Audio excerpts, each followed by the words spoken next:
pasteur vient avec assurance, prêche sans te retenir.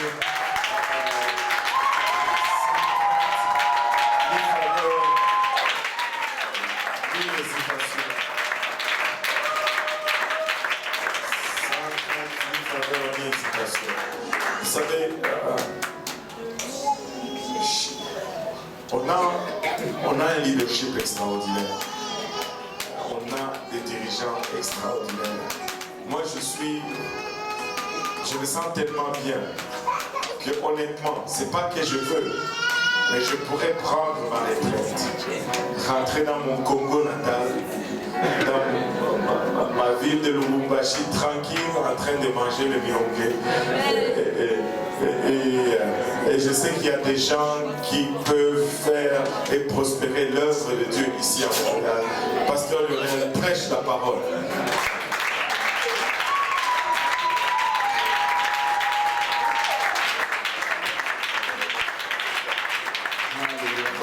Tout le monde pour le Seigneur. Alléluia. Alléluia. Alléluia. C'est en lui que nous avons le vouloir et le faire selon sa volonté. Alléluia. Alléluia. Alléluia. Et Jésus est digne de louange. Amen. Jésus est digne d'adoration. Amen. Alléluia. Nous rendons grâce au Seigneur pour les grandes choses qu'il est en train de faire à Montréal. Et dans la province du Québec, vous savez, je suis content d'être dans cette province. Je suis content d'être dans cette ville. C'est le meilleur endroit où j'aurais pu être. Même si on m'offre, je ne sais pas, un travail à Calgary avec 300 000 $ par année, je reste à Montréal. Je ne pars pas, je reste à Montréal. C'est l'endroit où il faut être. C'est l'endroit où la main de l'Éternel est en train d'agir.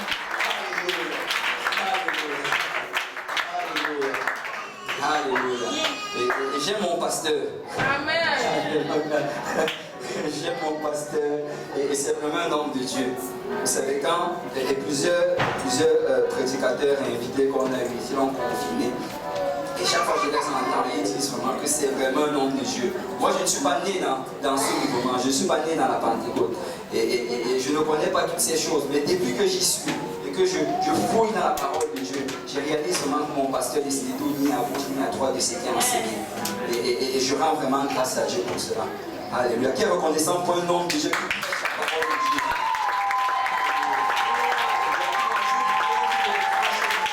Et c'est ça dont on a besoin. Alléluia. Nous avons besoin de cela. Alléluia. J'essaie de suivre, c'est pas autant que possible. Amen. Nous essayons de suivre, c'est pas autant que possible. Et je rends grâce à Dieu pour le pasteur Abou. Alléluia.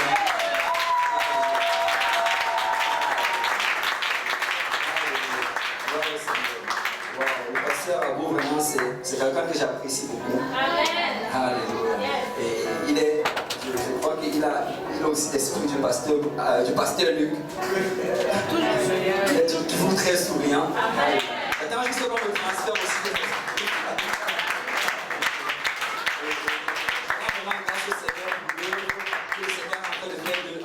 À travers lui ici à l'Est. Et moi je crois qu'on a, comme le pasteur a dit, on n'a même pas encore ne serait-ce que la surface de ce que le Seigneur va faire au travers de lui ici. Amen.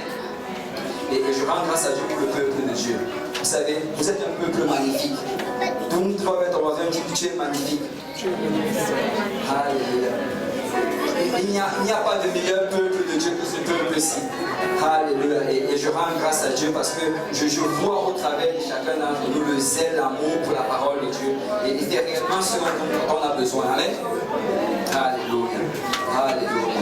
Et vous savez, depuis, tu sais, quand tu es célibataire, en fait, tu ne réalises pas vraiment c'est quoi le mariage. Et beaucoup de célibataires ici, laissez-moi vous dire, vous ne savez pas c'est quoi le mariage. Vous allez le découvrir quand vous allez vous marier. Mais depuis que je suis marié, je rends grâce à Dieu pour mon épouse.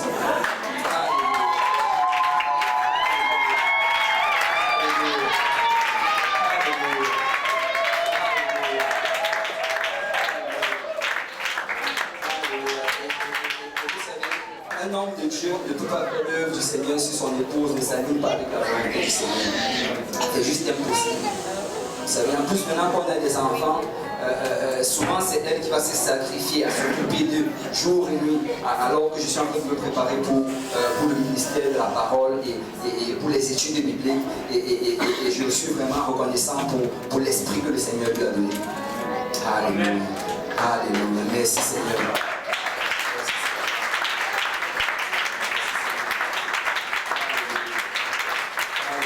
Et je ne peux pas finir sans honorer également Maman Jolie.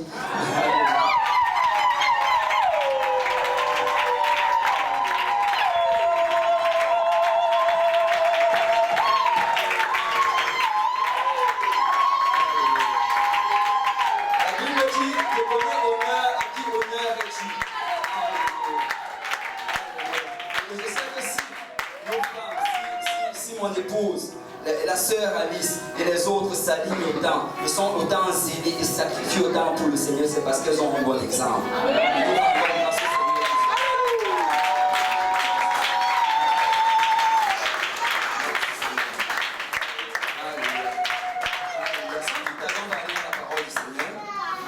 Nous allons aller dans le livre Éphésiens chapitre 5, verset 18. Alléluia. Éphésiens 5, verset 18. Si vous y êtes, Amen. Waouh, j'ai été trop rapide apparemment. Éphésiens 5, verset 18. Alléluia. La Bible dit: ne vous enivrez pas de vin, c'est de la débauche. Dis à ton voisin, c'est de la débauche. Soyez au contraire remplis de l'esprit. Alléluia. Tout avec ton voisin, dis, sois rempli de l'esprit. Alléluia. Soyez au contraire remplis de l'esprit. Alléluia. Avec l'aide du Seigneur, je vais prêcher sur ce message. Rempli. Rempli. Alléluia. Parce que nous voulons être remplis. Amen. Alors, si tu veux être rempli, si tu peux pas tes mains pour le Seigneur, vers le Seigneur, on va demander parce que si tu veux.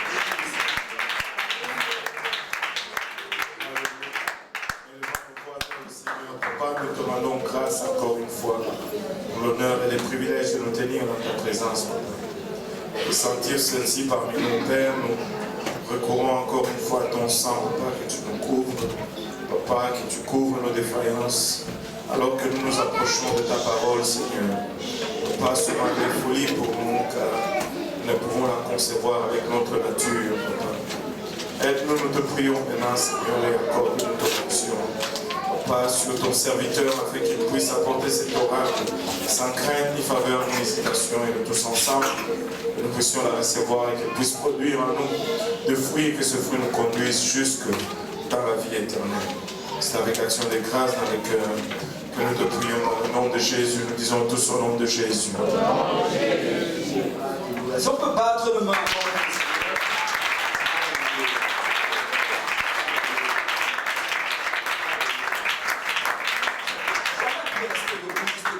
Je vais juste partager quelque chose avant d'entrer dans le message. Je crois vraiment que ce message, c'est la volonté du Seigneur. Je crois vraiment que c'est ce que le Seigneur veut dire à chacun d'entre nous aujourd'hui. Et je crois que si on saisit cela, nous allons rentrer dans une autre dimension dans notre marche avec le Seigneur. Vous savez, quand tu regardes au travers de la parole de Dieu, au travers du livre des Actes, ce mot n'arrête pas de venir encore et encore et encore. Rempli, rempli, rempli. Et c'est quand tu vois ce mot que tu vois le Seigneur faire de grandes choses. Et c'est la volonté de Dieu que nous soyons remplis du Saint-Esprit. Tu sais, c'est possible. Quand tu as reçu le Saint-Esprit pour la première fois, tu étais rempli. Mais très souvent, qu'est-ce qui va se passer? Comme le peuple d'Israël, nous allons permettre que les choses rentrent dans le temple. Nous allons permettre que des choses iniques et des choses qui sont contre la volonté de Dieu occupent notre temps et prennent une partie de notre vie. Mais je crois qu'avec par la grâce de Dieu, nous allons encore être remplis aujourd'hui. Et nous allons demeurer remplis, tenir remplis jusqu'au retour du Seigneur. Amen. Mais vous savez, si on va aller rapidement dans le livre de Chroniques, si on peut rester debout encore, s'il vous plaît, on va juste partager ça après pour pouvoir s'asseoir. Dans 2 Chroniques chapitre 11, non chapitre 5, pardon. 2 Chroniques chapitre 5, le verset 11. Vous savez, ça c'est Salomon. qui a bâti le premier temple à Israël. Si tu regardes la Bible, pour ceux qui ont déjà fait l'étude biblique savent que Dieu a eu 3 habitations sur cette terre. Le premier, c'était le tabernacle qui est devenu le temple. Le deuxième, c'était le corps de Jésus. Et le troisième, c'est nous. Amen, c'est l'Église. Mais quand tu regardes la construction de ce temple, tu vas réaliser que quand Salomon a fini de construire le temple, comme quand ils avaient fini le tabernacle, l'Éternel a rempli le temple. Et quand tu regardes cela, tu vas réaliser que le Seigneur, il a rempli le tabernacle. Ensuite, il a rempli le temple. Et ensuite, il nous a rempli. Et il était rempli dans le corps de Jésus-Christ. Parce que Dieu veut remplir son temple. Amen. Mais regardez bien ce qui se passe dans 2 Chroniques chapitre 5. On dit au verset 11, au moment où les sacrificateurs sortirent du lieu saint, car tous les sacrificateurs présents étaient sanctifiés sans observer l'ordre des classes. Tu vois, la première chose d'abord, c'est qu'ils étaient sanctifiés. Ils avaient purifié leur vie. Et il dit ici, et tous les Lévites qui étaient chambres, Asaph, Éman, Jéduthun, leurs fils et leurs frères, revêtus de byssus, se tenaient à l'orient de l'autel, avec des cymbales, des luths, des harpes, et avaient auprès d'eux 120 sacrificateurs. Quelqu'un dit 120. 120. 120 sacrificateurs. Je crois que c'est déjà un coup, je suis en train d'aller. Et on dit par la suite, sonnant des trompettes. Et lorsque ceux qui sonnaient des trompettes et ceux qui chantaient s'unissaient d'un même accord, que quelqu'un dise accord, pour célébrer et pour louer l'Éternel, firent retentir les trompettes, les cymbales et les autres instruments, et célébraient l'Éternel par ses paroles, car il est bon et sa miséricorde dure à toujours. En ce moment, la maison de l'Éternel fut remplie d'une nuée, et les sacrificateurs ne purent pas y rester pour faire le service à cause de la nuée, car la gloire de l'Éternel remplissait la maison de Dieu. Tu sais, on nous dit qu'il y avait 120 sacrificateurs qui sonnaient de la trompette. Et moi je crois fermement que le jour de la Pentecôte, les 120 qui étaient assis n'étaient pas juste assis en train de prier dans leur cœur. Ils étaient en train d'élever leur voix vers l'Éternel. Ils étaient en train de sonner de la trompette. Et je me demande si on peut louer l'Éternel.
Du Seigneur. Alléluia. Wow, je ressens la liberté. Alléluia. Je ressens la liberté dans l'esprit. Alléluia. Gloire au Seigneur. Gloire au Seigneur. Alléluia. Quand tu étudies la parole de Dieu, tu vas réaliser, comme je l'ai dit tantôt, que plusieurs fois on voit le mot rempli. Regarde, quand tu vas premièrement dans le livre de Luc, Luc chapitre 4, verset 28, on nous dit, ils furent tous remplis de colère. Quelqu'un dit remplis de colère. Dans la synagogue, lorsqu'ils entendirent ces choses, en fait, Jésus était en train de prêcher la parole et ils ont été remplis de colère. C'est souvent on va se fâcher quand la prédication de la parole de Dieu est prêchée. Et on va être remplis de colère. Et parce que ce n'est pas aujourd'hui que ça commence. Même quand Jésus prêchait, les gens étaient remplis de colère. Amen. Donc ne sois pas, si le pasteur un jour prêche quelque chose et que tu es rempli de colère, ne quitte pas la maison de Dieu. Parce que réalise que c'est Jésus qui est en train de te parler. Amen. Dans Acte 19, verset 28, on dit ces paroles, les ayant remplis de colère, ils se mirent à crier, grande est Diane des Éphésiens. Ça c'est plutôt maintenant quand Paul prêchait. Paul prêche et après ces gens-là sont remplis de colère. Et dans leur colère, ils commencent à crier. Grande est Diane, la déesse des Éphésiens. Parce que très souvent, la colère va nous faire dire des choses stupides. Amen. Quand tu vas encore dans Luc chapitre 6, verset 11, ils furent remplis de fureur. Ils se consultèrent pour savoir ce qu'ils feraient à Jésus. Ça, c'est quand Jésus a fait un miracle le jour du sabbat. Et on dit que les Sadducéens et les pharisiens qui étaient là, ils ont été remplis de fureur. Tu sais, être rempli de fureur, c'est un degré un peu plus élevé que la colère. Quand tu es rempli de colère, tu dis des choses que tu vas regretter. Mais quand tu es rempli de colère, de fureur, tu vas faire des choses que tu vas regretter. Et Acte 5, verset 17. Cependant, le souverain sacrificateur et tous ceux qui étaient avec lui, savoir les partis des Sadducéens, se levèrent remplis de jalousie. Waouh! Quelqu'un peut également être rempli de jalousie. Amen. Et quand tu vois dans Acte 13, 45, on dit les Juifs voyant la foule furent remplis de jalousie et ils s'opposaient à ce que disait Paul en le contredisant et en l'injuriant. Vous savez, très souvent quand quelqu'un va être rempli de jalousie, il va commencer à se moquer. Il va commencer à critiquer ce que l'autre est en train de faire. Et ça, c'est vraiment le fruit de la jalousie. Amen. Et on doit faire attention quand on commence à critiquer nos frères ou nos sœurs. On doit bien vérifier si ce n'est pas l'excès de jalousie qui est en train de se montrer. Amen. Mais vous savez, dans la Bible aussi, on voit d'autres endroits où on voit comment les gens sont remplis de bonnes choses. Dans Marc, chapitre 6, verset 51. Puis il monta vers eux dans la barque et le vent cessa. Ils furent en eux-mêmes tous stupéfaits et remplis d'étonnement. Tu sais, quand Jésus a fait arrêter la tempête, on dit que tous ceux qui étaient dans la barque étaient remplis d'étonnement, ils étaient surpris. Parce que très souvent, quand l'Éternel va agir, les gens vont être surpris. Amen. Mais regardez, on nous dit dans Luc 5, maintenant, verset 26, tous étaient dans l'étonnement, glorifiant Dieu, remplis de crainte. Et il disait, nous avons vu aujourd'hui des choses étranges. Parce que quand on va être dans l'étonnement, si on a la crainte de l'Éternel, qu'est-ce qu'on va faire? On va louer le Seigneur. C'est peut-être la première fois que tu es arrivé dans une église pentecôtiste. Quand tu es arrivé, tu as vu ces gens courir, ces gens danser, ces gens se rouler par terre, et tu étais rempli d'étonnement. Mais si tu avais la crainte de l'Éternel ce jour-là, c'est que tu n'allais pas te moquer de ce que tu allais commencer plutôt à louer le Seigneur. Amen. Tu allais demander qu'est-ce que cela signifie, et on allait te l'expliquer. Mais ça, c'est être rempli d'étonnement. Mais vous savez, moi, ce que moi je veux être, c'est dans le livre de Actes, chapitre 13, verset 52. On dit, tandis que les disciples étaient remplis de joie et du Saint-Esprit. S'il y a quelque chose que je veux qu'on dise de moi, c'est que je suis rempli de joie et du Saint-Esprit. Quand tu regardes dans le livre des Actes, encore et encore, c'est ce même témoignage qui vient. On te dit que les disciples étaient remplis de joie et de Saint-Esprit. D'abord, on parle d'Étienne. Quand on parle d'Étienne, dans Actes chapitre 6, verset 5, on nous dit que le témoignage d'Étienne, c'était que c'était un homme qui était plein de foi et plein de Saint-Esprit. Amen. Et c'est à cela que nous devons aspirer. Tu sais qu'on ne dise pas de moi que je suis quelqu'un qui est rempli de colère. Amen. Qu'on ne dise pas que je suis rempli de jalousie. Mais qu'on dise que ce gars-là, il est rempli du Saint-Esprit. Il est rempli de joie. Quand je m'approche de lui, je ressens la présence du Seigneur. Quand je m'approche de lui, je ressens le Saint-Esprit. Et ça, c'est biblique. Tu as vu, il y a quelqu'un dans la Bible, il était tellement rempli du Saint-Esprit qu'on a commencé à l'appeler fils du Saint-Esprit. Barnabas, fils du Saint-Esprit. Et c'est ce genre de témoignage auquel nous aspirons. Amen. Mais vous savez quoi, quand tu regardes le mot rempli, et très souvent on aime très spiritualiser cela. On se dit souvent qu'être rempli du Saint-Esprit, ça veut par exemple, je vais me mettre, je ne sais pas s'il y a des gens qui ont vu les Dragon Ball Z. Beaucoup ont vu cela, c'est beaucoup. Moi j'ai beaucoup vu cela quand j'étais petit. Les sabots. Voilà, là plus de personnes, c'est. Vous savez, souvent quand ils voulaient se charger en puissance, ils allaient se positionner comme ça. et après cela, la puissance allait venir en lui. Et très souvent, certains pensent que c'est comme ça qu'on est rempli du Saint-Esprit. Ils disent que si je me place, je prie assez. Et après, la puissance du Seigneur va me remplir. Vous savez, ce n'est pas ça qui signifie être rempli du Saint-Esprit. Amen. La Bible nous dit c'est quoi être rempli du Saint-Esprit. Dans le livre de Luc, chapitre 4, verset 1, la Bible nous dit Jésus, rempli du Saint-Esprit, revint du Jourdain et il fut conduit. Que quelqu'un dise conduit.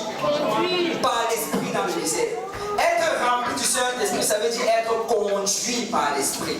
Être rempli par quelque chose, ça veut dire être conduit par cette chose. Et c'est ça qui te montre le chemin que tu prends et le chemin que tu suis. Quand tu es rempli de colère, tu vas te laisser conduire par la colère. Amen.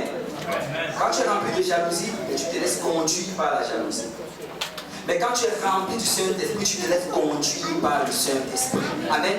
Et c'est ça, être rempli du Saint-Esprit. Mais regarde, Jésus a parlé de cela. Dans Luc chapitre 6, encore verset 45, Jésus dit, l'homme bon dit les bonnes choses du bon trésor de son cœur.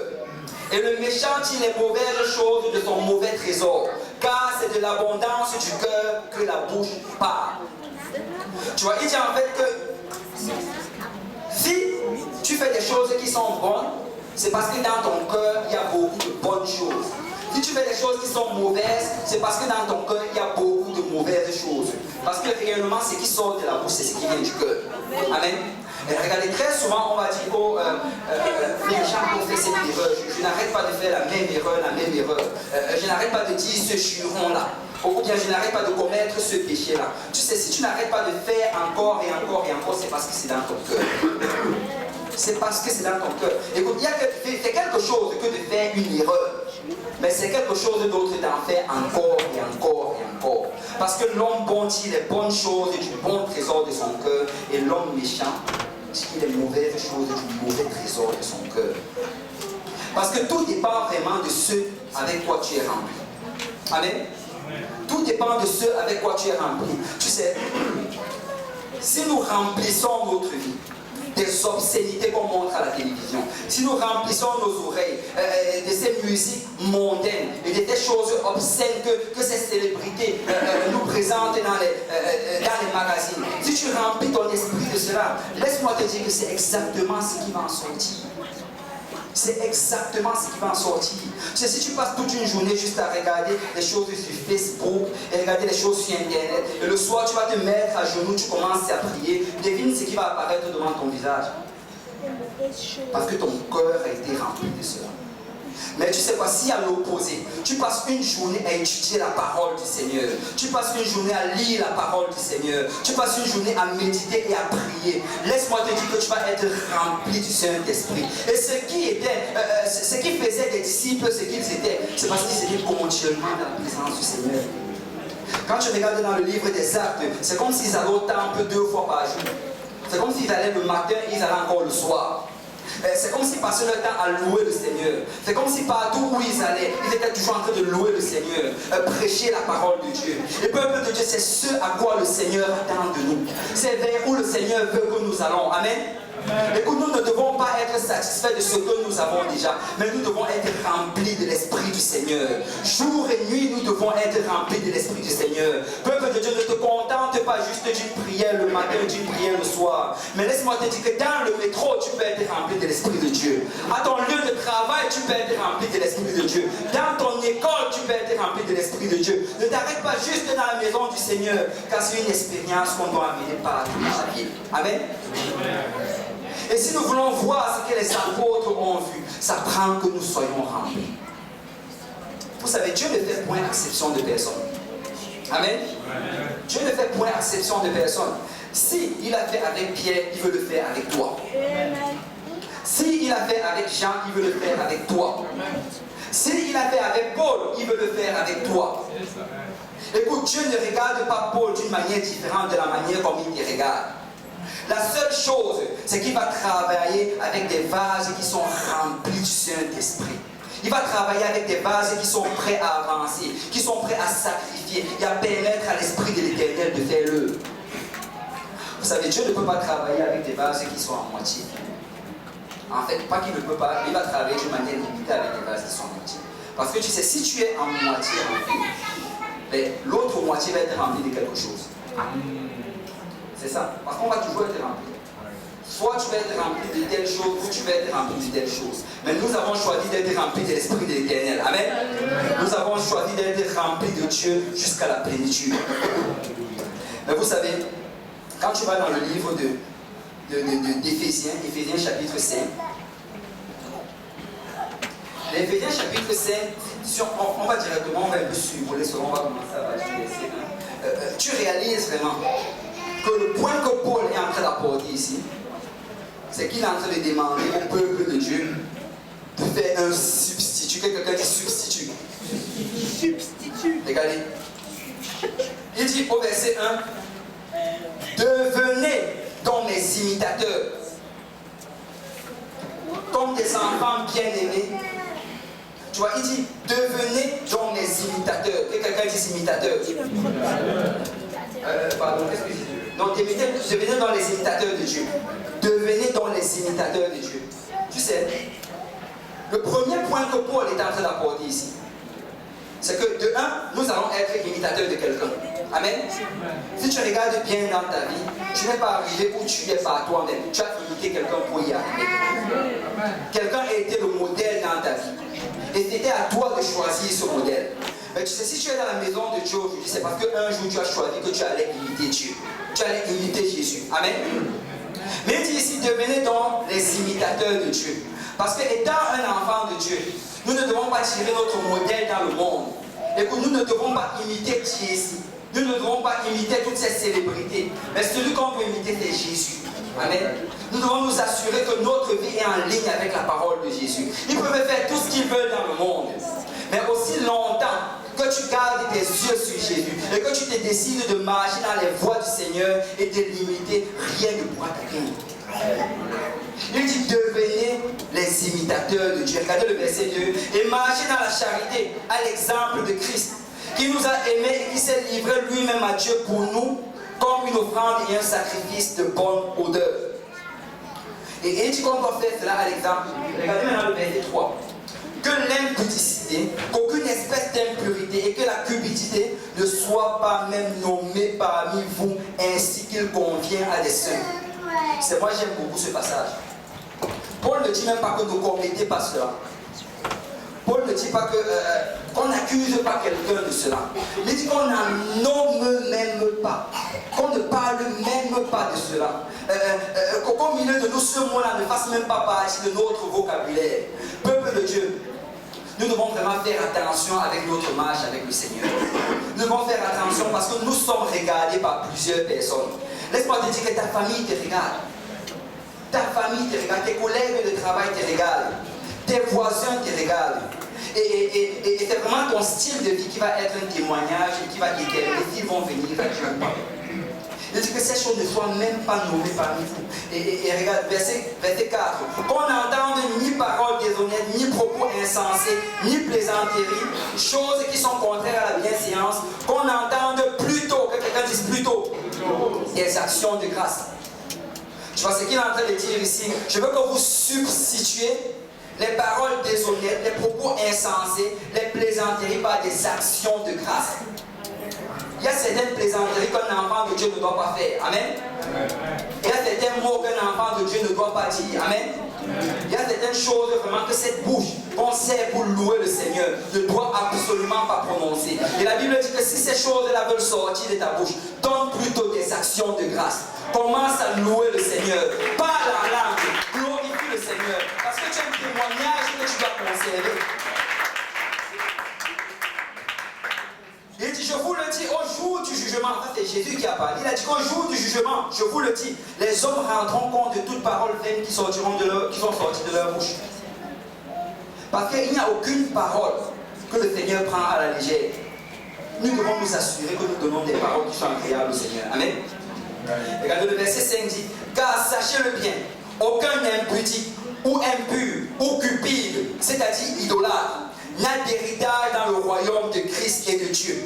Alléluia. Je vais le répéter. Sachez-le bien, aucun impudique ou impur ou cupide c'est-à-dire idolâtre, n'a d'héritage dans le royaume de Christ et de Dieu. Que personne ne vous séduise par de vains discours.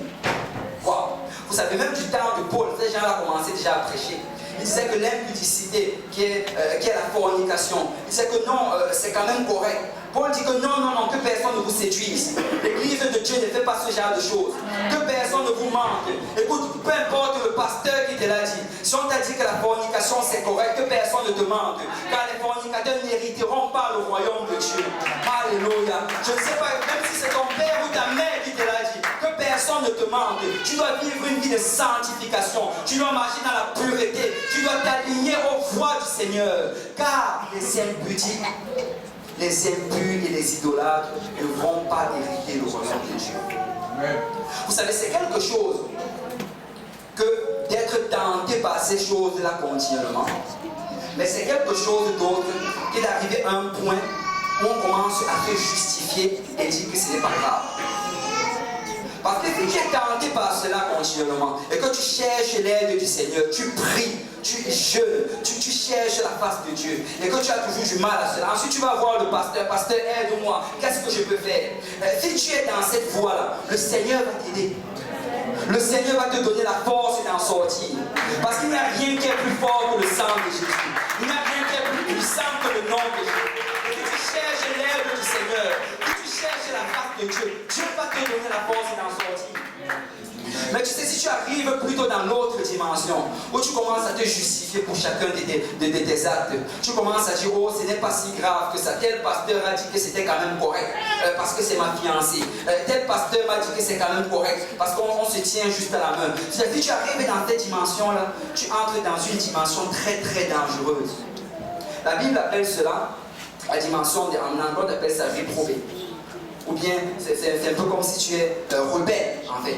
Dans une dimension de rébellion. Et dans cette dimension de rébellion, tu sais quoi? Tu es en train d'enlever l'œuvre du Saint-Esprit dans ta vie. Et tu peux arriver à un certain point où, comme la Bible le dit, l'Esprit de l'Éternel ne va pas contester sans cesse avec ton esprit. Et là, tu ne vas plus ressentir aucune conviction, tu ne vas plus rien ressentir. Et là, tu vas entrer dans cette dimension-là dont on nous parle dans le livre de Romains chapitre 1. Où ces gens-là, le Seigneur les a abandonnés dans leur voie, et tu vas te donner à tout genre de perversité et aux choses horribles. Et c'est comme ça qu'on va entendre que quelqu'un qui louait le Seigneur, quelqu'un qui adorait le Seigneur, maintenant il est dans le monde rempli de tatouages, en train de vivre dans tout genre d'abomination et dans tout genre de perversité. Parce que tu sais quoi? Si tu as un problème, accroche-toi toujours à la croix. Accroche-toi à la croix. Plaide le sang. Même si tu n'y arrives pas, plaide le sang. Parce que ce n'est ni par la force, ce n'est ni par la puissance, mais c'est par l'Esprit de l'Éternel. Accroche-toi à l'Esprit de l'Éternel. Et le Seigneur Jésus va t'aider. Le Seigneur Jésus va t'aider à sortir de cette situation. Alléluia. Si on peut pas donner un coup de Seigneur, si on peut le dire.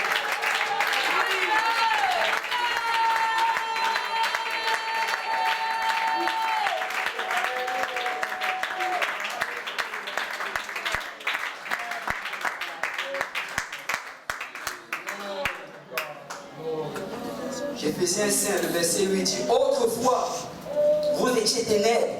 Dis à ton voisin, tu étais ténèbres. Mais maintenant, vous êtes lumière dans le Seigneur. Marchez comme des enfants de la lumière. Alléluia. Et écoute, avant, on était ténèbres. Et là encore, il est en train de donner un substitut. Il dit qu'avant, tu étais ténèbres. Mais maintenant, le substitut, c'est que Dieu t'a donné sa lumière. Jésus t'a donné sa lumière. Et maintenant, ce que tu as juste à faire, c'est de marcher dans cette lumière. Vous savez, notre vie doit être comme un livre ouvert. Très souvent, nos problèmes vont commencer quand on va commencer à cacher les choses. C'est vrai. C'est dès le moment que tu commences à cacher les choses à ton pasteur, c'est là que tu tombes dans les trous. C'est tu dois être capable de te tenir devant le pasteur et qu'il te demande qu'est-ce que tu as fait cette journée et que tu sais exactement tout ce que tu as fait dans la journée. Tu dois être, amen. Tu dois être capable de faire cela. Tu dois être capable de, à tout moment, à n'importe quel endroit où le pasteur t'appelle, être capable de répondre au téléphone. Waouh, je crois que j'ai touché quelque chose là. Mince. Tu dois être capable que quand le pasteur t'appelle à n'importe quel endroit, tu réponds au téléphone. Amen.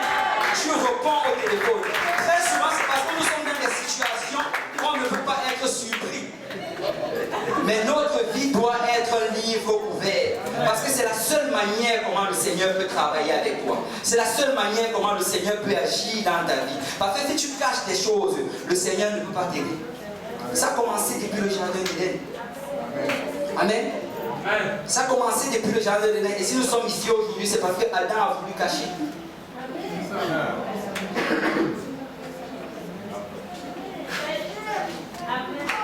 Et Jésus dit, car quiconque fait le mal est la lumière et ne vient point à la lumière de peur que ses œuvres ne soient dévoilées. Très souvent quand on cache, c'est parce qu'on n'est pas dans la lumière.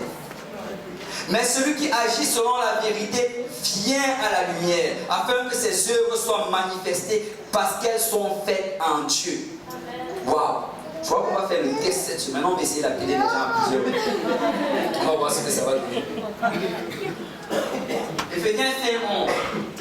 Et ne prenez point part aux œuvres infructueuses des ténèbres, mais plutôt, que quelqu'un dise plutôt, condamnez-les. Waouh, ça c'est encore notre substitut. Il dit qu'avant on prenait part aux œuvres infructueuses des ténèbres. Quand on parle des œuvres infructueuses ici, ça inclut en même temps les péchés et les fardeaux, les choses qui étaient inutiles. Mais il dit que maintenant que nous servons le Seigneur, nous devons les condamner. Il y a une différence entre condamner quelque chose et ne pas donner son point de vue. Un chrétien n'est pas neutre. Amen. Je vais le répéter. Un chrétien n'est pas neutre. Amen. Un chrétien est du côté de Dieu. En tout lieu, en tout temps. Si tu fais quelque chose, si quelqu'un fait quelque chose et ce n'est pas selon la volonté de Dieu, tu es censé la condamner. Écoute, je ne dis pas par là qu'on va aller, on va commencer à pointer sur les gens en ton condamne, tu vis dans le péché. Non, non, non. Je veux dire par là que s'il te propose de faire ces choses-là, tu dois pouvoir te lever comme ces enfants-là qui étaient à Babylone. Et dire que non, non, non, nous adorons le seul Dieu. Nous n'allons pas nous agenouiller devant ces statuettes. Nous n'allons pas adorer cette statuette. Parce qu'il n'y a qu'un seul Dieu. Et c'est le roi des rois et le Seigneur des seigneurs. Un chrétien doit être capable de se lever et de tenir ferme. Et dit non, je ne fais pas ça. Non, je ne vais pas à tel endroit. Non, je refuse cette chose-ci. Ce n'est pas dans la volonté du Seigneur. Il n'y a pas de chrétiens espions ou bien agents secrets. Nous sommes des soldats. Amen. Nous sommes des soldats. Tout à l'heure, on a dit, tu es un soldat. Nous devons prendre part et nous devons condamner ces choses-là. Et regarde, quand tu vas dans Éphésiens 5:14, il dit, c'est pour cela qu'il est écrit, réveille-toi, toi qui dors, réveille-toi d'entre les morts, et Christ t'éclairera. Réveille-toi, et Christ t'éclairera. Et très souvent, on veut se lever, on dit que le Seigneur va me guider dans cette affaire-ci. On te dit que la parole de Dieu dit ceci, tu dis que oh non, moi j'attends vraiment que le Seigneur va me parler par rapport à cela. Tu sais, la Bible te dit de te réveiller. Que réveille-toi. Il faut d'abord que tu te réveilles. La Bible, la parole de Dieu dit que la parole, c'est une lampe à nos pieds et une lumière sur notre sentier. Tu sais, même s'il y a la lampe et même s'il y a la lumière, si tu gardes les yeux fermés, tu ne pourras aller nulle part. Alors réveille-toi et Christ t'éclairera. Ça prend que tu vois la parole de Dieu, que tu te décides, je vais obéir à cette parole. Je ne sais pas comment je vais faire pour obéir. Je ne sais pas comment je vais faire pour vivre selon cette parole. Je ne sais pas comment faire pour abandonner toutes ces choses que je faisais avant. Mais j'ai décidé une chose. Quand je vois quelque chose dans cette parole, je vais obéir. Le Seigneur va m'aider à obéir. Jésus va m'aider à obéir. Mais je vais obéir et marcher selon cette parole. Amen. Et regardez le verset 15. Prenez donc garde de vous. Prenez donc garde de vous conduire avec circonspection. Non comme des insensés, mais comme des sages. Vous savez le mot circonspection, le pasteur en a déjà parlé. Circonspection, ça veut vraiment dire comme si tu étais dans un champ où il y avait beaucoup d'excréments, peut-être de vaches par terre. Et quand tu vas marcher, tu vas faire attention où tu mets les pieds. Amen. Tu vas aller à gauche, tu vas aller à droite, parce que tu es en train d'essayer d'éviter les excréments de vache. Et Paul nous dit que la marche d'un chrétien, c'est avec circonspection. Nous devons faire attention où nous mettons les pieds. Un enfant de Dieu n'est pas censé aller n'importe où. Amen. On dit, oh oui, la terre appartient à l'Éternel, mais il y a des endroits où Dieu ne veut pas que tu ailles. Amen. Il y a des endroits où le Seigneur ne veut pas que tu ailles. Un enfant de Dieu doit marcher avec circonspection. Écoute, si avant tu avais des problèmes d'alcool, ne passe même pas à 10 mètres d'un bar. Amen. Si avant tu avais des problèmes de convoitise, et même si tu n'avais pas, parce que tu es un homme, ne marche pas sur la rue Sainte-Catherine. Amen. Si avant tu avais, je ne sais pas, n'importe les problèmes de jeu, ne te promène pas près des jeux. Sors le jeu vidéo de ta maison. Enlève Internet si tu es lié par la pornographie. Débarrasse-toi de ces choses. Parce que nous sommes appelés à marcher avec circonspection. Vous savez, marcher selon l'esprit. Ça ne veut pas dire qu'on marche comme on veut. Et ensuite l'esprit vient. Dès que le problème vient, ça nous pousse à gauche. Et après ça nous pousse à droite. Ce n'est pas ça marcher selon l'esprit. Marcher selon l'esprit, c'est marcher avec circonspection. C'est marcher selon la parole du Seigneur. La parole de Dieu dit que je ne vais pas ici, je ne vais pas là-bas. C'est ça marcher selon l'esprit. Être dirigé par l'esprit. Éphésiens 5, 17.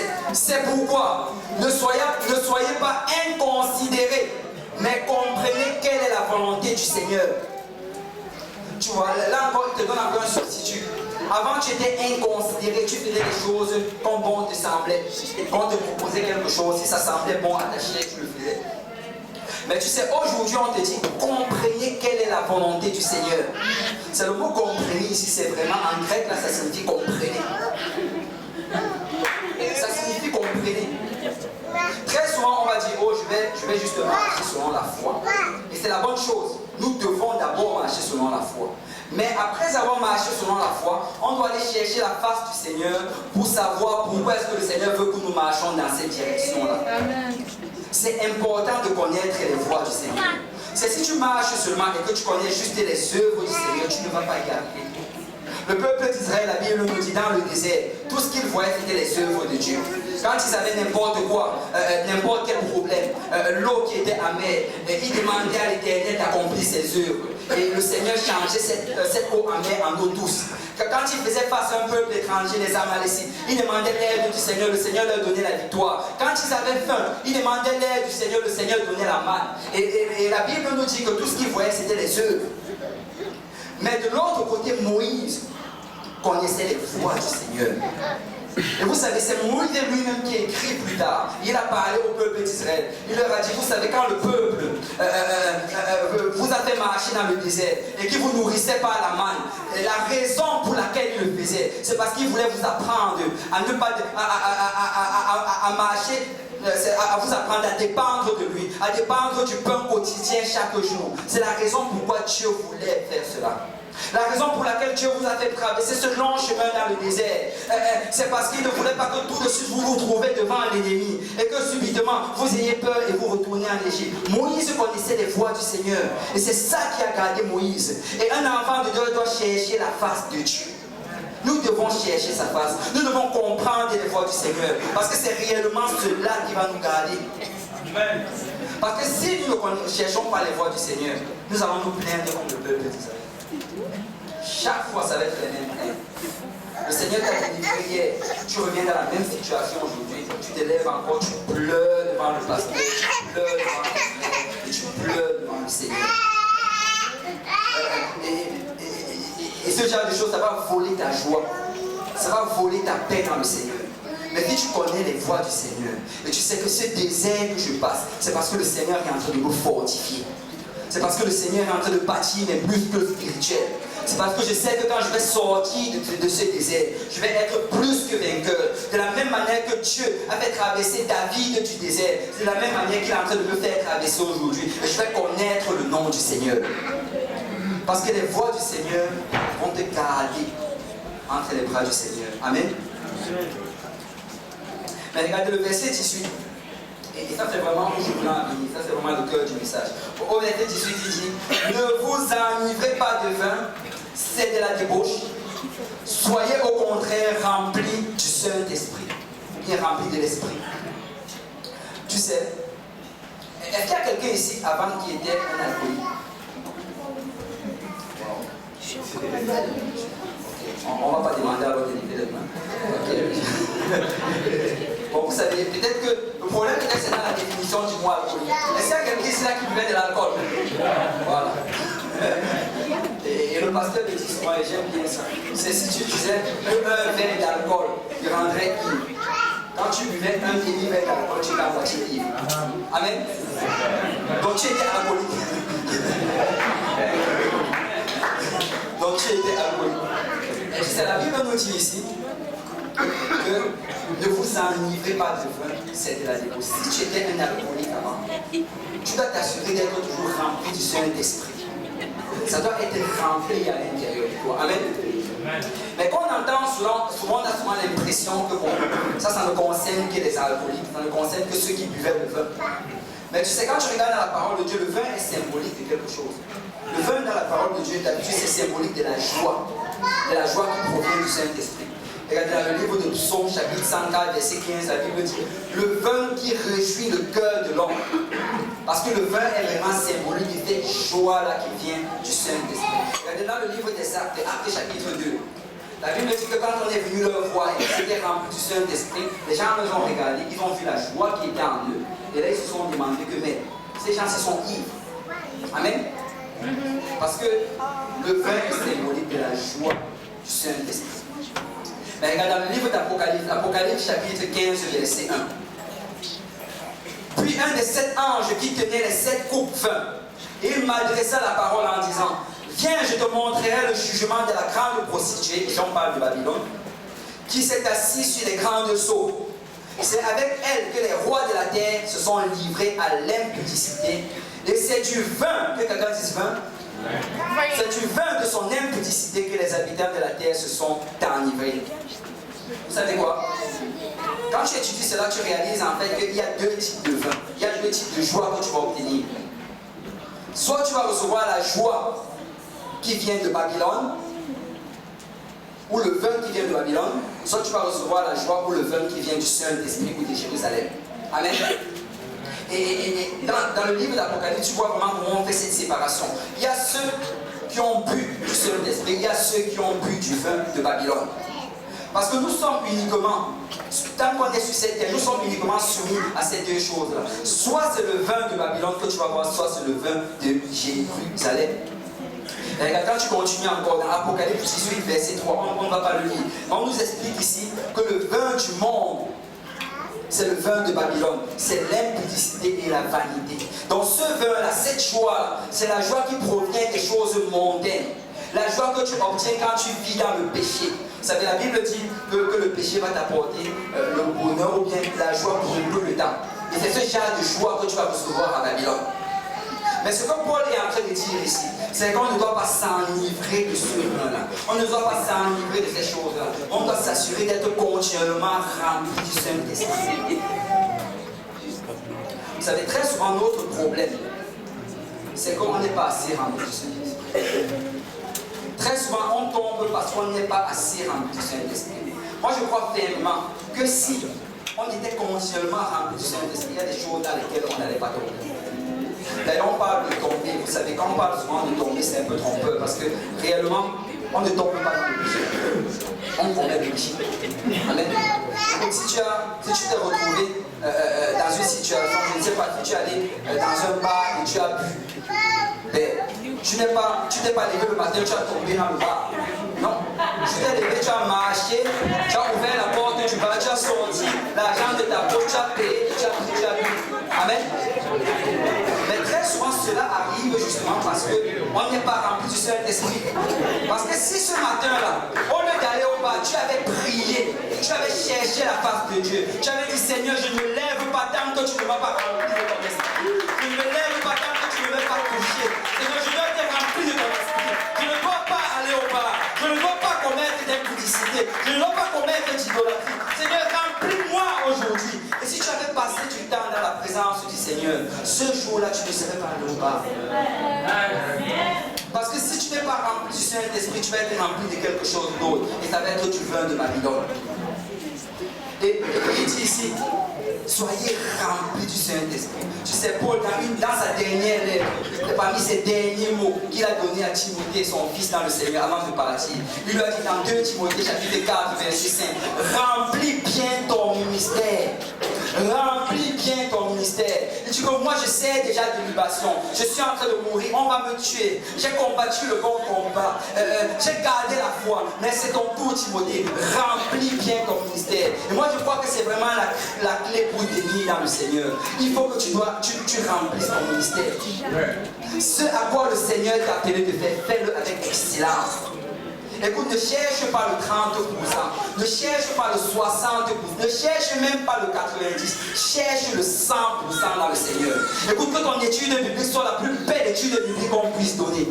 Prépare-toi dans le Seigneur, sonde la parole de Dieu, cherche dans les Écritures. Assure-toi que quand j'arrive devant cet étudiant, tu lui donnes la plus excellente étude biblique qu'il va avoir. Parce que nous sommes appelés à remplir notre ministère. C'est si tu es appelé ici à chanter, entraîne-toi dans la chanson, assure-toi d'arriver à l'heure, prie, jeûne, cherche la face de Dieu et donne le meilleur ministère que tu puisses donner au Seigneur. Écoute, si tu es huissier, arrive ici avant tout le monde. Si tu sais qu'un frère arrive souvent 1 heure à l'avance, arrive 1h30 à l'avance, parce que je dois remplir mon ministère. Je dois m'assurer que le Seigneur me dise, viens, bon et fidèle serviteur.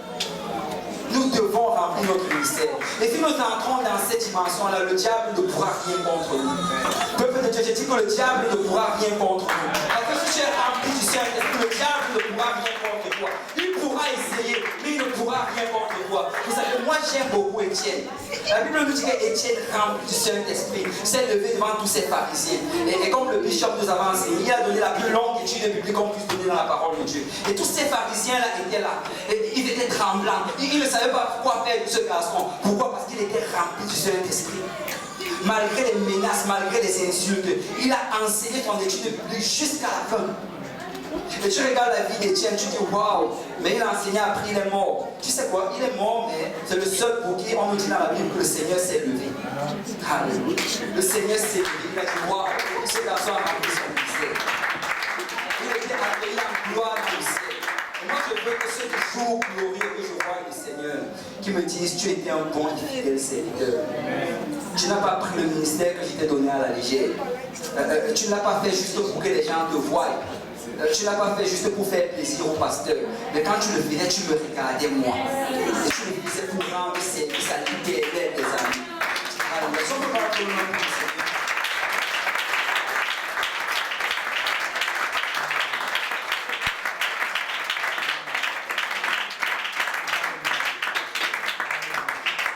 Le substitut du vin, c'est le vin du Saint-Esprit.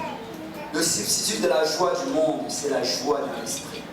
Tu sais, si tu avais avant la joie dans certaines choses dans le monde, quand tu viens au Seigneur, vous savez, quand on vient au Seigneur, le processus qu'on appelle la sanctification a 2 parties. La première partie, c'est d'abord la séparation. Amen. Tu dois te séparer de ces choses-là. Mais très souvent, nous faisons juste la séparation et nous nous arrêtons là. Nous arrêtons de faire les choses qui étaient dans le monde et on s'arrête là, on vient dans la maison du Seigneur, on s'y réjouit et on danse avec les autres. Mais il y a une deuxième partie qui est aussi importante que la première. Ça, c'est la consécration. Tu as été vidé de certaines choses, mais il faut que tu sois rempli d'autres choses. Tu as été vidé de toutes ces choses que tu faisais dans le monde. Maintenant, tu dois remplir ce temps-là en faisant l'œuvre du Seigneur. Parce que si tu ne remplis pas cela, peuple de Dieu, laisse-moi te dire que le diable va revenir occuper ce temps. Le diable va revenir. Regardez dans Matthieu chapitre 12, verset 43, Jésus en parle. Il dit, lorsque l'esprit impur est sorti d'un homme, il va dans les lieux arides, cherchant du repos, et il n'en trouve point. Alors il dit, je retournerai dans ma maison. Il t'appelle sa maison, d'où je suis sorti. Et quand il arrive, il la trouve vide, balayée et ornée. Le Seigneur a tout nettoyé. Il s'en va et prend avec lui 7 autres esprits plus méchants que lui. Et ils entrent dans la maison, s'y établissent. Et la dernière condition de cet homme est pire que la première. Ce que Jésus est en train de dire ici, littéralement, c'est que si tu viens, tu te répands de tes péchés, mais qu'après cela, tu te consacres pour le Seigneur. et que tu n'es pas continuellement rempli du Seigneur, ces mêmes esprits avec lesquels tu combattais. Et vous savez, ce n'est pas surprenant qu'après on voit dans la maison du Seigneur les gens qui étaient alcooliques, après un certain temps, parce qu'ils ne se donnent pas entièrement à Dieu, ils retombent encore dans les mêmes choses. Et la situation devient pire qu'avant. Les gens qui étaient dans la fornication, ils retombent dans les mêmes choses, la pornographie, dans les mêmes choses. Pourquoi? Parce qu'ils ne remplissent pas leur vie du Saint-Esprit. Peuple de Dieu, nous devons être remplis du Saint-Esprit. Alléluia. Quelqu'un dit, je vais être rempli du Saint-Esprit. Jusqu'à la plénitude. Écoute, il n'y a même pas un seul endroit dans ma vie qui est vide. Et que le diable puisse en prendre profit. Mais que je sois rempli continuellement. Je dois être rempli. Je dois être rempli. Vous savez, Paul parle la suite. À partir du chapitre du verset 19 dans Éphésiens 5, il nous donne 3 critères qui montrent vraiment que quelqu'un est rempli. Je vais juste accélérer parce qu'on avance dans le temps. 3 critères qui nous montrent que quelqu'un est rempli. On ne va pas tout le lire, mais il parle d'abord de la joie. Il parle d'entretenir, il parle des psaumes et des signes et tout ça. Il parle de la joie. Tu sais, quand tu es rempli du Saint-Esprit, là, il y a la joie. Tu vas toujours être joyeux. C'est le fruit de l'Esprit. Amen. Et quelqu'un qui est rempli, c'est vraiment pas ces choses qu'on peut déterminer que quelqu'un est rempli du Saint-Esprit. Quand quelqu'un est rempli du Saint-Esprit, qu'il arrive dans la maison du Seigneur, peu importe qui chante, peu importe si la personne sait chanter ou ne sait pas chanter, peu importe si les instruments jouent bien ou ne jouent pas bien, je suis venu louer l'Éternel. Je suis venu adorer l'Éternel. Je suis dans la joie quand on me dit allons dans la maison du Seigneur. Je suis dans la maison du Seigneur et je vais louer le Seigneur. Tu sais, chante l'Éternel. Faites votre travail, c'est bien, mais moi je vais louer l'Éternel. Et quelqu'un qui est rempli du Saint-Esprit, il ne va jamais juste rester là, silencieux. Non, non. Quelqu'un qui est rempli du Saint-Esprit, il y a l'Esprit de Dieu à l'intérieur de lui qui va commencer à lâcher. Ça va commencer à le secouer. Tu dois lui donner des adorations. Tu dois le célébrer. Tu dois battre tes mains vers le Seigneur. Car lui fait le Dieu. Tu ne peux pas t'arrêter de louer le Seigneur. Parce que l'Esprit du Seigneur est en toi. Quelqu'un qui est rempli du Saint-Esprit, ça c'est dans Éphésiens 20. On dit qu'il va rendre continuellement action de grâce, qu'il va vivre dans la gratitude et dans le contentement. Tu sais, il n'y a rien qui va le décourager. Il n'y a rien qui va le rendre triste. Parce qu'il va se contenter de ce que le Seigneur lui a donné. Il va anticiper les grandes choses que le Seigneur va donner dans le futur. Vous savez, très souvent quand on commence à se plaindre, à chercher à gauche et à droite, c'est parce qu'on n'a pas assez du Saint-Esprit. Parce que si tu es rempli du Saint-Esprit, tu vas vivre dans le contentement.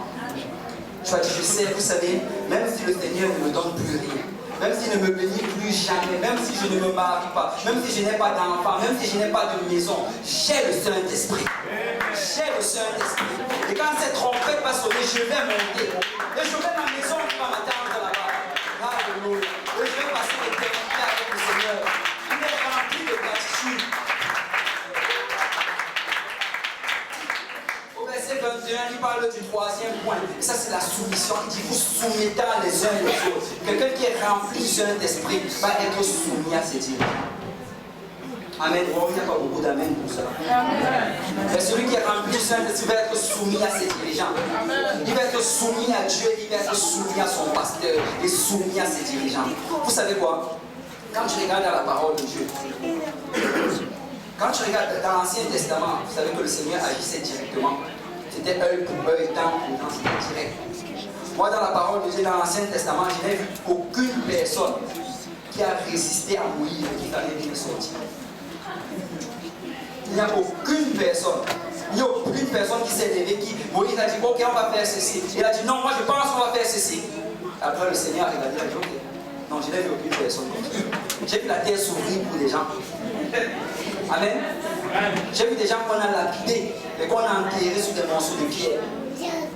Parce que tu ne vas jamais être en désaccord avec ton pasteur et être en accord avec Dieu. C'est impossible. C'est impossible. Laisse-moi te dire que c'est impossible. Amen. Ton pasteur va toujours avoir raison. Wow. Si je peux avoir plus d'amen pour ça, ton pasteur va toujours avoir raison.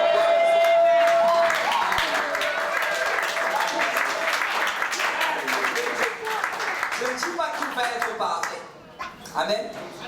Mais ce que je dis, c'est qu'il va toujours avoir raison. Dans quel sens? Que même si, par miracle, il était dans l'erreur, à cause que c'est loin du Seigneur, le Seigneur va arranger les choses pour toi dans ta vie. Le Seigneur va arranger les choses pour toi dans ta vie.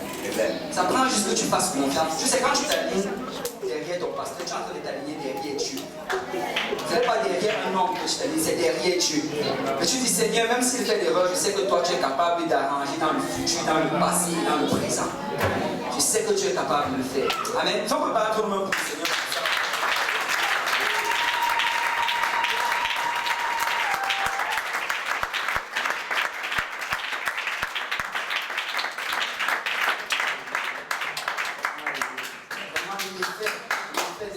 Rempli du Saint-Esprit, c'est la joie, la gratitude. Et tu sais, ça arrive, moi je me rappelle le premier jour que j'ai été rempli du Saint-Esprit. Et vous aussi, vous vous rappelez, le premier sentiment que j'ai eu, c'était la joie. J'étais tellement joyeux. Je n'ai jamais vu quelqu'un recevoir le Saint-Esprit après être fâché. Quand tu priais pour moi, tu crachais sur moi. Je n'ai jamais vu quelqu'un, même si on a barré sur toi, tu es juste je le Saint-Esprit. La deuxième chose, ça va être la gratitude. C'est quand tu reçois le Saint-Esprit, tu as juste envie d'embrasser la personne qui a prié pour toi. Tu as envie de le remercier. Tu as juste envie. Merci Seigneur. Merci pour le Saint-Esprit. Merci Seigneur. Alléluia. Tu as la gratitude pour le Seigneur. Et tu as la gratitude pour cette personne. Et moi, je me rappelle quand j'ai reçu le Saint-Esprit pour la première fois, il y a beaucoup d'entre vous qui n'étaient pas encore dans l'église. Mais il y a certains qui se rappellent peut-être qui étaient là. Mais ce jour-là, j'ai tellement pleuré.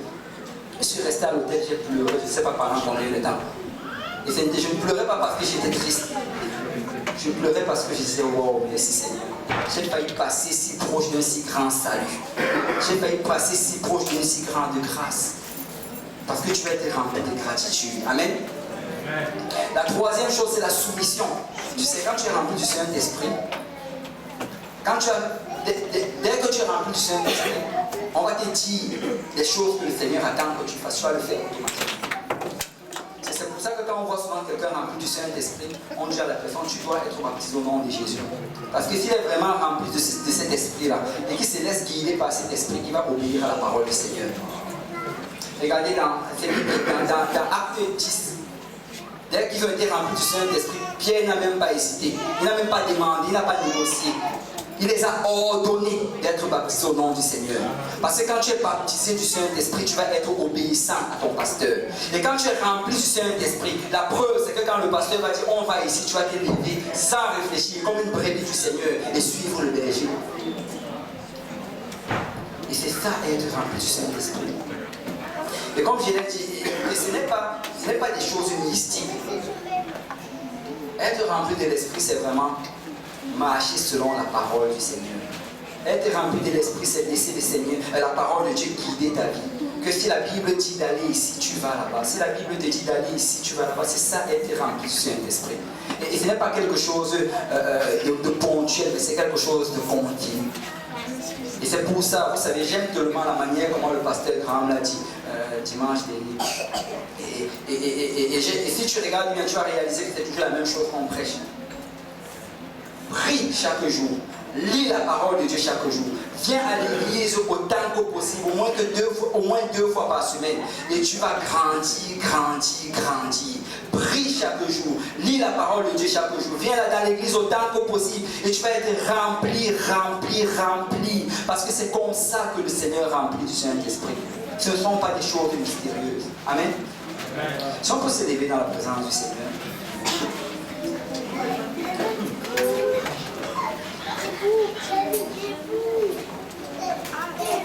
Vous savez, quand on nous parle du premier miracle de Jésus, on sait que le premier miracle de Jésus, c'est dans le livre de Jean chapitre 2. Amen.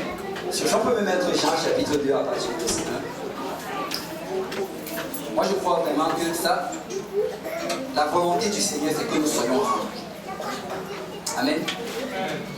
Et la Bible dit la volonté de Dieu, c'est que vous soyez remplis. Nous devons être remplis.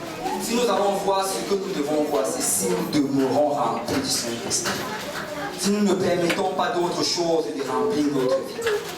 Vous savez, quand je priais ce matin, le Seigneur m'a parlé. Parce que je disais, chaque matin quand je prie, je dis Seigneur, juste dis-moi s'il y a quelque chose que je dois venir à moi. Parce que je veux être rempli, je veux sortir. Et puis j'ai reçu la révélation d'être rempli. Chaque matin, je prie pour que le Seigneur me remplisse. Et je me dis, Seigneur, s'il y a quelque chose, enlève-le. Montre-moi ce que je dois moi-même faire. Parce qu'il y a des choses que nous devons faire. Amen. Et j'ai dit, montre-moi. Et ce matin, j'ai entendu la voix du Seigneur. Et il m'a envoyé dans mon téléphone. Il m'a demandé d'enlever certaines applications. Parce qu'à un certain moment, je commençais à regarder trop les nouvelles. Et vous savez, c'est quelque chose de bien sûr. Je ne dis pas que les nouvelles sont mauvaises. Nous devons être informés. Amen. Mais c'est autre chose quand tu commences à trop regarder les nouvelles. Amen. Et j'étais honnête devant le Seigneur. Le Seigneur m'a parlé que j'en regardais trop. Et il m'a dit que si je voulais être rempli davantage, que je devais les canceller. Je vais les enlever directement de mon téléphone. Parce que je veux être rempli du Seigneur. Amen. Amen. Mais quand tu regardes dans le livre de Jean, Jean chapitre 2, ça c'est le premier miracle que Jésus a fait. Et quand tu regardes ce miracle, ce n'est pas un miracle que beaucoup de personnes ont connu. C'est un miracle, on va dire, qui était caché. Il n'y a que très peu de personnes qui l'ont connu. Les disciples qu'il avait déjà choisis, je crois qu'il devait déjà être environ 6 en ce moment-là. Et aussi juste les serviteurs qu'il utilisait pour cela. Mais toutes les autres personnes ne l'ont connu. Et quand tu étudies cela, tu réalises vraiment que ce dont on est en train de parler, c'est être rempli du Saint-Esprit. Parce que le Seigneur, la manière comme il va te remplir du Saint-Esprit, ça ne va pas être quelque chose de spectaculaire, comme j'ai dit tantôt. Ce n'est pas que tu vas prier un jour et tu vas être rempli du Saint-Esprit pour l'éternité. Non, non, non. C'est quelque chose de tous les jours. Tous les jours. Si tu arrêtes de prier, ça va commencer à se vider et d'autres choses vont rentrer.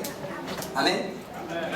Et ça, ce n'était pas spectaculaire. Personne ne le savait. Et regarde, dans Jean chapitre 2, verset 1, on dit 3 jours après. Et tu sais, Jean, en fait, aime beaucoup utiliser les jours et aime beaucoup utiliser le temps. Parce que le but de Jean, vraiment, c'était de présenter aux gens Jésus, Dieu manifestant en chair. Et quand il raconte une histoire, beaucoup de personnes disent, bon, il y a certaines qui pensent que cette histoire, si c'est juste une histoire racontée. Parce que Jésus n'enseigne pas après cela. Mais je vais dire à quelqu'un aujourd'hui que ici, Jésus est en train de faire la raison première pour laquelle il était vraiment venu faire. Nous remplir du Saint-Esprit. Regarde, on dit 3 jours après, il y eut des noces à Cana, en Galilée. La mère de Jésus était là, et Jésus fut aussi invité aux noces avec ses disciples. Tu sais, ça c'est. Moi je veux toujours inviter Jésus à mes noces. Amen.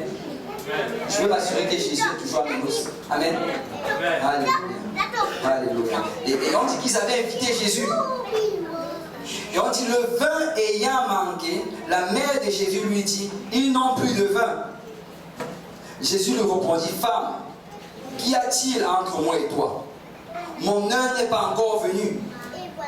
Sa mère dit aux serviteurs, faites ce qu'il vous dira. Tu sais, Jésus dit que mon heure n'est pas venue. Ce n'est pas le moment que je commence à faire des miracles. Ce n'est pas le moment que je commence à faire ces choses-là. Mais sa mère insiste, elle dit, faites ce qu'il vous dira. Vous savez quoi? Certaines personnes regardent ça comme le principe que tu dois aller prier la mère de Jésus pour qu'elle fasse des choses. Mais ce n'est pas ça que la Bible enseigne. Amen. Amen. Nous avons accès direct au trône de Dieu. Amen. Par l'Esprit du Seigneur. Et Jésus nous a ouvert cet accès-là. Mais ce qu'on doit vraiment tirer de ceci, c'est que Jésus a dit, mon heure n'est pas venue. Mais elle a insisté. Elle a insisté. Et on voit plusieurs endroits dans la Bible où les gens insistent. Si tu veux être rempli du Saint-Esprit, ça prend que tu insistes. Tu dois insister dans la prière. Le matin, quand tu te lèves, tu dois insister. Arriver à un point, tu dis, Seigneur, si je ne suis pas rempli, je ne quitte pas d'ici. Si je ne suis pas rempli, je ne me lève pas de cet endroit. Tu dois insister dans la prière. Seigneur, je dois être rempli. Parce que je sais que si je sors et je ne suis pas rempli, je vais faire la même chose que j'ai fait hier. Je vais faire la même chose que j'ai fait avant-hier. Mais aujourd'hui doit être différent. Aujourd'hui doit être un jour de changement. Aujourd'hui, je dois être rempli de ton esprit. Et nous devons insister. Nous devons insister. Tous ceux qui ont reçu la bénédiction de la parole de Dieu ont insisté.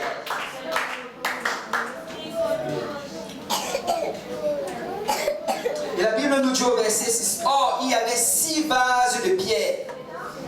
C'est 6, c'est le chiffre des hommes. Quand on te parle de 6 vases, ça veut dire tous les hommes. Cette chose-ci, ce n'est pas juste pour certaines tribus, pour certains peuples. Cette chose-ci, c'est aussi bien pour les Noirs que pour les Blancs. Cette chose-ci, c'est aussi bien pour les Asiatiques que pour les gens de la Russie. C'est pour tout le monde, parce que nous sommes tous des enfants de Dieu. Et on dit qu'il y avait 6 vases de pierre, destinés aux purifications des Juifs et contenant chacun 2 ou 3 mesures. C'est quand on parle de ces vases-là, ce sont des vases en fait que les Juifs allaient utiliser pour se laver peut-être les mains et les pieds avant d'aller manger. Et vous savez, ces vases-là étaient là, ils avaient été utilisés, mais ils étaient vides. Il n'y avait rien à l'intérieur. Et ça, c'est vraiment l'état dans lequel le monde, devant nos décisions, se satisfait du vin du monde.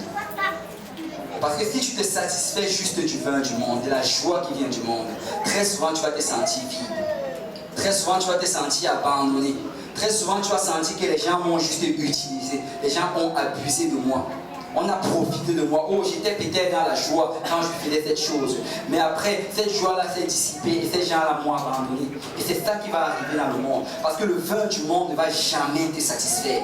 Je vais le répéter, le vin du monde ne va jamais te satisfaire. Peu importe ce que c'est, que ce soit l'argent, que ce soit le sexe, que ce soit les divertissements, ça ne va jamais te satisfaire. Et on nous dit au verset 7. Jésus leur a dit, remplissez d'eau ces vases. Wow. Vous savez, Jésus n'a pas dit, mettez de l'eau dans ces vases. Il n'a pas dit, mais remplissez à moitié. Il a dit, remplissez ces vases. Quand on parle de remplir, remplissez en grec, c'est aussi remplissez en français. Ça veut dire jusqu'à la plénitude, jusqu'au bord, jusqu'à ce que quelques gouttes tombent à côté. Parce que nous devons être remplis jusqu'à ce que ça s'écoule. Amen. Il a dit remplissez tous ces vases. Il est rempli jusqu'au bord. Et là, puisez maintenant, leur dit-il, et portez-en à l'ordonnateur du repas. Et ils en portèrent. Et le verset 9 nous dit que quand l'ordonnateur du repas eut goûté l'eau changée en vin, ne sachant d'où venait ce vin, tandis que les serviteurs qui avaient puisé l'eau le savaient bien, il appela l'époux. Et il dit, si les musiciens peuvent s'avancer, tout homme sait d'abord le bon vin, puis le moins bon après qu'on s'est enivré. Toi, tu as gardé le bon vin jusqu'à présent. Vous savez, certaines personnes regardent ceci et ils disent que mais Jésus a transformé l'eau en vin. Ça veut dire que nous avons une autorisation de boire de l'alcool. Mais nous savons que ce n'est pas ça que ça signifie. Amen. Nous savons qu'en hébreu, il y a 2 types de vin. Le vin fermenté et le vin non fermenté. Amen. Et quand le vin fermenté, non fermenté, c'est tout simplement le jus de raisin. Quand ça se fermente, ça commence à avoir de l'alcool. Et c'est ça le vieux vin. Mais Jésus n'a pas voulu quitter le vieux vin. Il a apporté du vin nouveau. Amen. Du jus de raisin frais. Mais ce à quoi vraiment je voulais apporter ici, c'est que le miracle vraiment qui s'est produit ici, c'est que Jésus a pris ses vases. Il les a remplis d'eau. Il les a remplis jusqu'à la plénitude. Il les a remplis jusqu'à ce que ça déborde. Et c'est quand il les a remplis que là maintenant, cette eau-là, quand on la servait aux gens, elle donnait du vin. Et la Bible nous dit que le royaume de Dieu, ce n'est point le manger et le boire, mais c'est la justice, la paix et la joie dans le Saint-Esprit. Parce que cette joie-là, ce vin-là, ça provient vraiment du Saint-Esprit. La joie du Seigneur que tu vas avoir, c'est si tu es continuellement rempli du Saint-Esprit.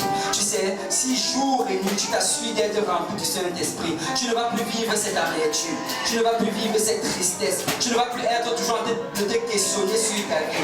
Est-ce que je suis même vraiment en train de servir le Seigneur? Est-ce que je suis en train de faire la bonne chose? C'est comme si ma vie est en train de se dégrader. C'est comme si jour après jour je vieillis. C'est comme si je ne sers à rien. Parce que si tu es rempli du Seigneur, tu vas être rempli de joie. Tu vas être rempli de joie. Parce que la joie du Seigneur, c'est notre force, peuple de Dieu. Nous devons être remplis du Saint-Esprit. Nous devons être remplis du Saint-Esprit. Et quelqu'un dit, je dois être rempli du Saint-Esprit. On le dit encore, je dois être rempli du Saint-Esprit. Non pas pas jusqu'à la moitié, mais je veux être rempli du Saint-Esprit. Jusqu'à la plénitude. Alléluia. Si on fait lever nos voix, si on peut louer le Seigneur. Alléluia. Si on peut lui donner cette trompette. Alléluia. Alléluia. Parce que je dois être.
J'appelle ceux-là qui sont remplis du Saint-Esprit. Alléluia. Je vais être continuellement rempli par le Saint-Esprit. Alléluia. Alléluia. Être rempli. Wow, wow. Merci Seigneur Jésus. Alléluia. Je vais être rempli par le Seigneur. Je ne sais pas vous, mais moi j'ai été rempli ce soir. Alléluia. Alléluia. Alléluia. Alléluia. Alléluia Seigneur. Alléluia. Alléluia Jésus. Alléluia. Alléluia. Vous savez, le monde